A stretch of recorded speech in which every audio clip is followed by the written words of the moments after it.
आपको मरता देखना चाहता है नरेंद्र मोदी। ऐसे ही आप मरते रहो, यही उसकी ख्वाहिश है और यही इसकी जरूरत है। काले धन को अंडरग्राउंड करके गुजरातियों में बांट दिया गया। कुत्ते की मौत मरोगे, नहीं जाएगा मोदी देखने के लिए। आप बंगाल में सिर्फ नरेंद्र दामोदर दास मोदी ही भेड़िया या भगवान है, या पूरी की पूरी जनता ही भेड़िया या भगवान है? अब तो सामने एक ही शैतान है, एक ही दरिंदा है, एक ही आदमखोर भेड़िया है, नरेंद्र दामोदर दास मोदी। कि ये गिद्ध है, इंसानों को लाशों के रूप में देखता रहता है। बचा लो अपने आप को। नरेंद्र मोदी खुद चुन लेंगे, महामारी खुद चुन लेगी, या महामारी अगर आप कोरोना से बच गए तो भी आप मरोगे। मैंने कहा ना, कोरोना थोड़ा कम हुआ, मौतें कम हुई, तो किसान बिल ला करके किसानों को मरने के लिए मैदान में उतार दिया। आपको मरता देखना चाहता है नरेंद्र मोदी। ऐसे ही आप मरते रहो, यही उसकी ख्वाहिश है और यही इसकी जरूरत है।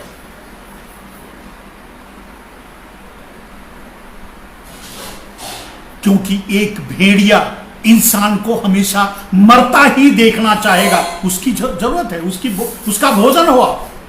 आप मरोगे तभी वो खा पाएगा। कैसे खाएगा? उसका पेट कैसे भरेगा? मेरे दोस्तों, एक कैलकुलेशन के अनुसार अगर आपको बताऊं तो जितना पैसा नरेंद्र मोदी ने वेस्ट बंगाल के चुनाव में लगा दिया, सिर्फ पार्टी की बात कर रहा हूं, अकेले अगर वो पैसा देश के इंफ्रास्ट्रक्चर में लगाया गया होता, हेल्थ इंफ्रास्ट्रक्चर में लगाया गया होता, ऑक्सीजन सिलेंडर में लगाया गया होता, अगर वेंटिलेटर लाने में लगाया गया होता, अगर वैक्सीनेशन में लगाया गया होता, तो शायद आज आप जिंदा रह सकते थे। आप ना मरते या मरने की कगार पे ना खड़े होते, आप बच भी सकते थे। लेकिन आपकी जरूरत नहीं है, उसे तो आपके वोट की जरूरत है।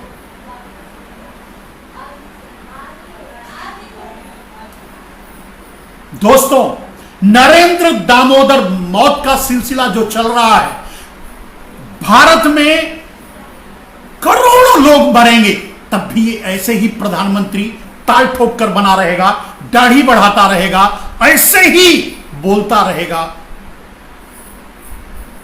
जिससे नहीं सहा जाएगा वो नहीं सहेगा। पता नहीं।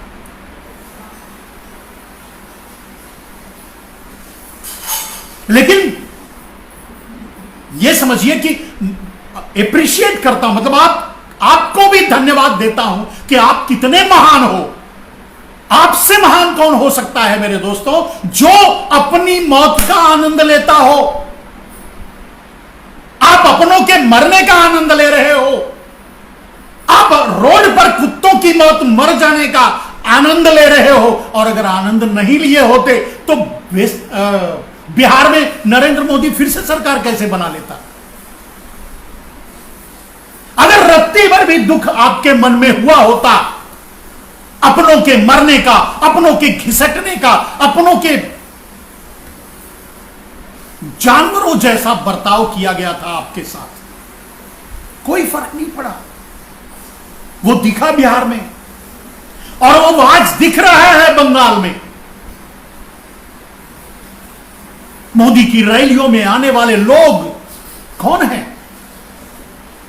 मैंने कहा ना मोदी इंसान है, ना वो इंसान है जो उनकी रैलियों में आते होंगे, ना मोदी इंसान है, ना वो इंसान है जो आज नरेंद्र मोदी के साथ ताल ठोक कर खड़े हैं।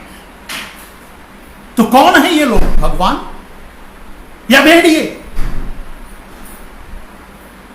आज नहीं तो कल आप भी मान लोगे जब आपके घरों में 2-3 लोग मर जाएंगे। लेकिन उसके बाद भी शायद आप फिर भी उनके साथ खड़े रहोगे। कह नहीं सकता। इसीलिए मैंने उदाहरण दिया मेरे दोस्तों कि जब अंग्रेज आए तो यही गुजराती मिलकर के उनको बसाए गुजरात में, और पूरे देश में घूम घूम करके उनका प्रचार प्रसार करवाया। उनको एक एक राजाओं से मिलाकर उनको गुलाम बनवाने की साजिशें रची, और धीरे धीरे एक एक प्रदेश गुलाम होता रहा। दूसरे, तीसरे, चौथे प्रदेश हंस हंस करके देखते रहे। चलिए, अगर एक प्रदेश पर अंग्रेजों ने कब्जा कर लिया, उसका एक्सपीरियंस मतलब उसका अनुभव क्या दूसरे प्रदेश वाले ने लिया? नहीं लिया। अगर उसका अनुभव दूसरे प्रदेश वाला ले लिया होता तो अंग्रेजों को काट कर फेंक देता, लेकिन उसने नहीं लिया। वो गुलाम हो गया है, उसको उसने दबा लिया है भले, लेकिन हमारे यहां आएगा अंग्रेज तो हमारी सेवा करेगा।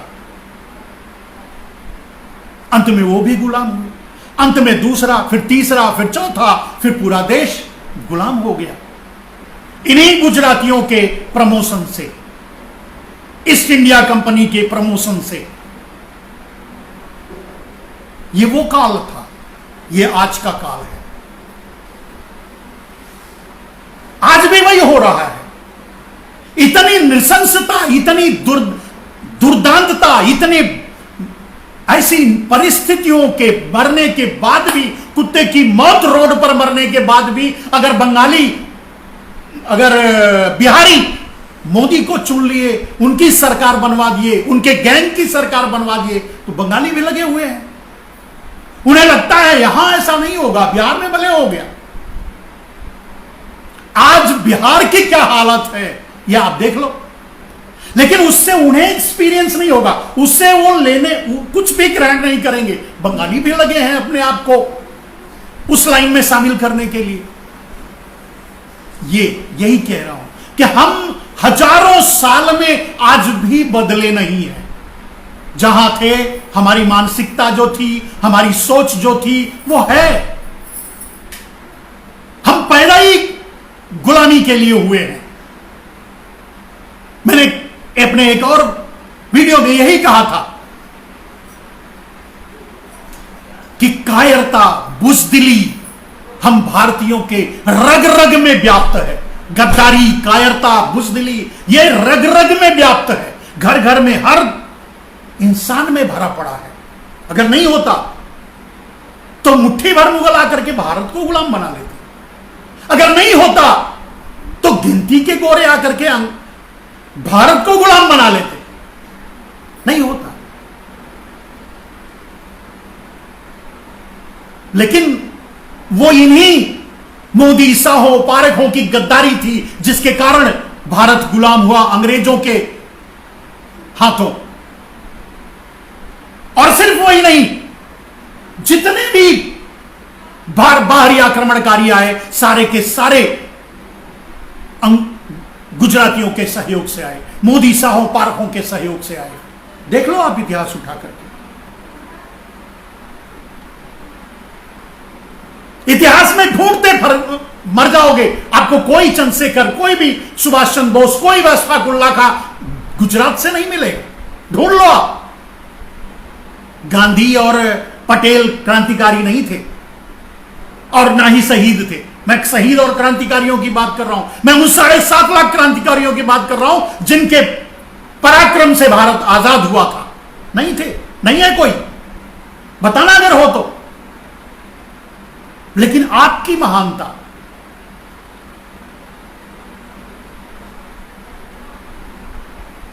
आपको पूरे देश को लूट करके गुजरातियों को पाट दिया गया। यह नरेंद्र मोदी के बात की भी बात कर रहा हूं। काले धन को अंडरग्राउंड करके गुजरातियों में बांट दिया गया। आज भारत के किसी कोने में कोई भी बड़ा प्रोजेक्ट या तो चीन ले रहा है या तो गुजराती ले रहा है।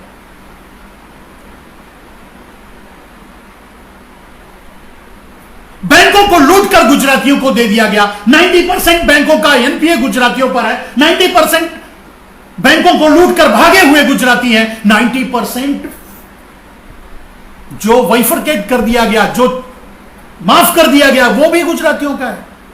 90% काला धन गुजरातियों का है। आपको ये इससे कोई मतलब नहीं है। आप तो तालियां बजाने वाले हैं, आप तो रैलियों में तालियां बजाने वाले लोग हैं। महान है आप। किसका रोना किससे रो? बजा लीजिए तालियां मेरे बंगाल के वासियों। दे लीजिए वोट नरेंद्र मोदी को। कुत्ते की मौत मरोगे। नहीं जाएगा मोदी देखने के लिए, पूछने भी नहीं आएगा। जिस दिन आपका 29 को शायद अंतिम वोटिंग, जिस दिन अंतिम वोट पड़ जाएगा उसके बाद अगर गया देखने के लिए तो कुछ बोलना, आप किस हालात में मरोगे देखने तक नहीं जाएगा, पूछने तक नहीं जाएगा। और आज जो पूरे देश में हालात हैं उसको भी छुपाया जा रहा है मोदी के द्वारा ही, क्योंकि अस्पतालों में जितनी लाशें जल रही हैं रिपोर्ट तो उतनी नहीं आ रही है, कब्रिस्तानों में जितने मुर्दे गाड़े जा रहे हैं वो रिपोर्ट तो नहीं आ रही है, ऐसा तो नहीं दिख रहा है।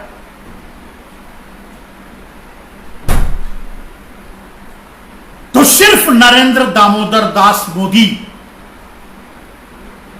के लिए यह सवाल नहीं है कि वो भेड़िया है या भगवान, आपके लिए भी है कि आप भी इंसान नहीं हो। इंसान में विवेक होता है, इंसान में भावनाएं होती हैं, इंसान में एहसास होता है, तकलीफें होती हैं, दर्द होता है। आपका कोई मरता है और आप रोते हो, दूसरे दिन जाकर के नरेंद्र मोदी के गोद में बैठ जाते हो। कैसे हो यार, ये कैसे हो पाता है? ये इंसान के लिए संभव नहीं है, ये तो भगवान ही कर सकता है, ये तो शैतान ही कर सकता है।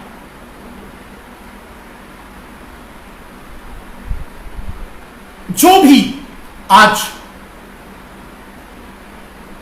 इस महामारी में मर रहे हैं उनके लिए मैं ईश्वर से प्रार्थना करता हूं कि उनकी आत्मा को शांति दे।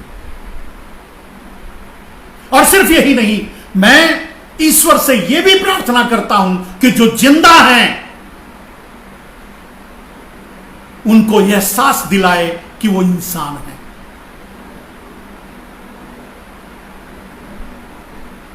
डर लगने लगा है, डर लगता है, सचमुच डर लगता है।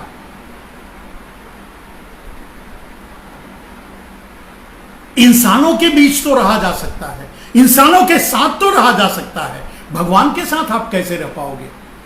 भेड़िए के साथ आप कैसे रह पाओगे?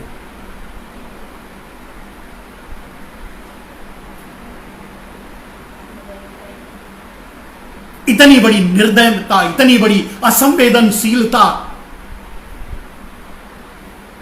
कैसे, कहां से लोग ला पाते हैं? मैं एक क्षण के लिए भी नहीं भुला पाता पुलवामा को, 44 सैनिकों की मृत्यु को, उनकी लाशों पर खड़े होकर नरेंद्र मोदी के वोट मांगने को मैं एक क्षण के लिए नहीं भुला पाता। 59 का वो कार सेवकों को, हिंदुओं को, जिन्हें जलवाकर नरेंद्र मोदी ने अपनी राजनीति शुरू की थी, मैं एक क्षण के लिए नहीं भूल पाता। मेरे दोस्तों, पठानकोट से लेकर के, गलवान घाटी से लेकर के, अभी जो नक्सली हमला हुआ उससे लेकर के, उरी की घटना से लेकर के, हमारे जो जवान मारे गए, मैं एक क्षण के लिए भी नहीं भुला पाता। लेकिन ये दर्द और ये सोच जरूर जब देखता हूं कि कहीं कोई मोदी, कहीं कोई शाह, कहीं कोई पारेख नहीं मरता।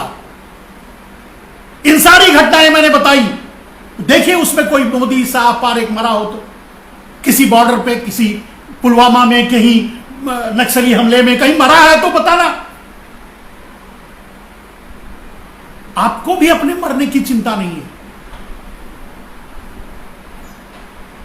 तो मैंने कहा अगर वो नरेंद्र दामोदर दास मोदी इंसान तो नहीं है, भगवान है या भेड़िए, तो आप भी उसी कैटेगरी में आते हो, हम भी उसी कैटेगरी में आते हैं दोस्त। अगर हमें अपनों का दर्द नहीं है, अपनों के जाने का गम नहीं है, अपनों के मरने,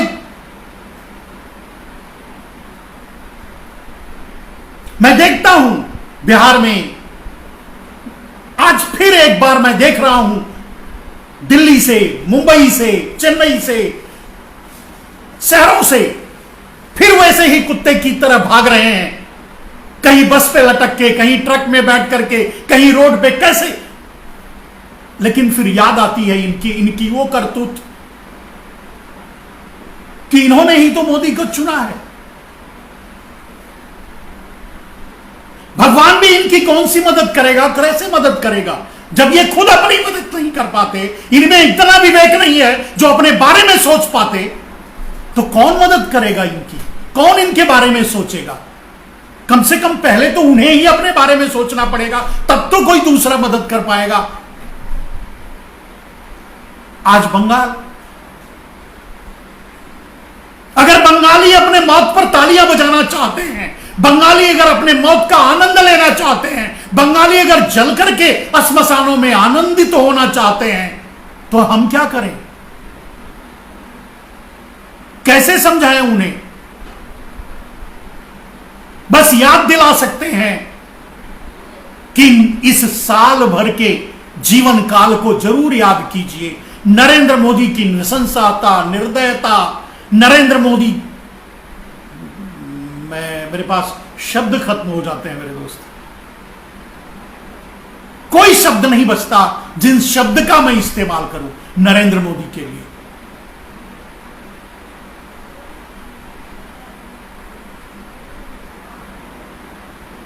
आप क्या समझते हैं मैं नहीं जानता। मैं अपना दर्द आपसे कहता हूं, अपनी पीड़ा, अपनों को मरता देख रहा हूं। हमारे गांव में भी, जहां हम पहले एक साल अपने आश्रम में, भदोही के आश्रम में रहे, वहां हमारे गांव में भी कोरोना हुआ है। वहां भी लोग मरना शुरू हो चुके हैं।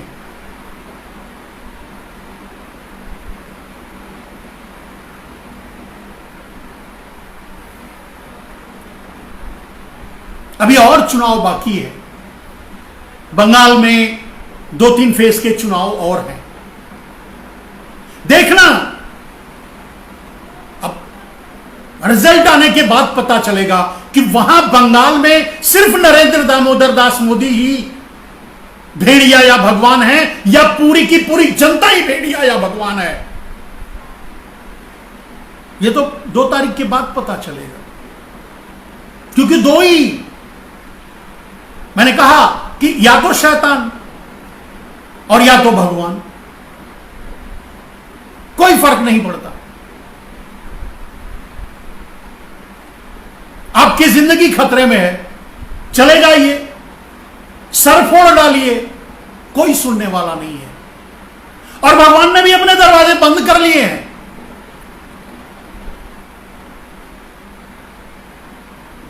अब तो वहां भी नहीं जा सकते गुहार लगाने के लिए। भगवान का सहारा भी गया। मंदिर में जाकर अपनी गुहार नहीं लगा सकते, मंदिर में जाकर अपनी प्रार्थना नहीं कर सकते, भगवान मुझे बचा लो। अब तो सामने एक ही शैतान है, एक ही दरिंदा है, एक ही आदमखोर भेड़िया है, नरेंद्र दामोदर दास मोदी। चाहे प्रार्थना कर लो, चाहे चुपचाप निकल लो, मर लो।